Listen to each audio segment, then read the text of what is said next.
नमस्कार बंधुरा আপনারা দেখছেন দেশি মুরগি পালন Bangla YouTube channel West Bengal পশ্চিম মেদিনীপুর থেকে আমি রিজাউর মণ্ডল।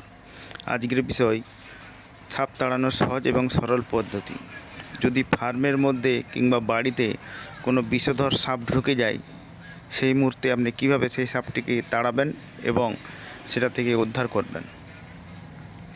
তার জন্য প্রথমে আপনাকে বাড়ির মধ্যে যদি রসুন থাকে কিছুটা রসুন সিলভার নাইফ বেটে বাড়ির চারপাশে ছড়াতে হবে এবং বাড়িতে খাবার নুন ব্যবহার করা হয় ওই নুন দেয়ালের ধারে ধারে বেশ ভালো মোটা করে দিতে হবে, কেন সাপ বেশিরভাগ সময় বাড়ির দেয়ালের ধারেই থাকে।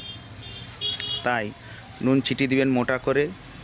দেখবেন সাপ যদি নুনের উপর উঠে কিংবা রসুনের গন্ধ হয় বাড়ি থেকে বেরিয়ে যাবার চেষ্টা করবে, কেন অনেক সময় মুরগির ফার্মে গরমের সময় জল খাবার জন্য সাপ ঢুকে যায়। সেই মুহূর্তে না ঢোকে আগে থেকে আপনি এই ব্যবস্থাগুলো গ্রহণ করতে পারবেন। দেখবেন নুন ছিটিয়ে রাখলে দেয়াল ধারে সাপ কম ঢোকে এবং রসুনকে সিলভার নাইফ বেশ ভালো করে পেস্ট করে দেয়ালের চারপাশে দিয়ে রাখতে পারবেন। তাই সাপ তাড়ানোর জন্য এই জিনিসগুলি ব্যবহার করবেন, উপকৃত হবেন। যদি ভিডিওটি ভালো লাগে একটা লাইক করবেন। ভিডিওটি দেখার জন্য আপনাকে অসংখ্য ধন্যবাদ জানাই।